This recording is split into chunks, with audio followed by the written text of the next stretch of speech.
80 വർഷം മുമ്പ് ഒരു സെപ്റ്റംബറിലാണ് സംഭവം. US-ലെ കൊളറാഡോയിലുള്ള ഒരു കർഷകൻ താൻ വീട്ടിൽ വളർത്തിയിരുന്ന ഒരു കോഴിയെ കൊന്നു തിന്നാൻ തീരുമാനിച്ചു.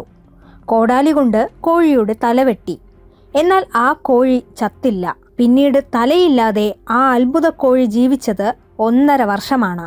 ലോകപ്രശസ്തമായ ആ കോഴിയുടെ പേര് മൈക്ക്.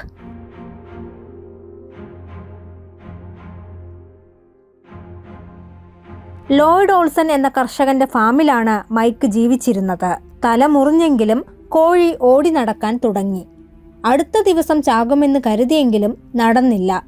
ഇതോടെ തന്റെ മുന്നിലിരിക്കുന്നത് ഒരു അത്ഭുതമാണെന്ന് ലോയ്ഡ് മനസ്സിലാക്കി. പൊന്മുട്ടയിടുന്ന താറാവിനെ പോലെയായിരുന്നു പിന്നീട് ലോയ്ഡിന് തലയില്ലാത്ത മൈക്ക്.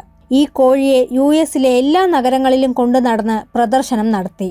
ഏകദേശം 50 ലക്ഷത്തോളം രൂപ പ്രതിമാസം ലോയ്ഡ് സമ്പാദിച്ചു.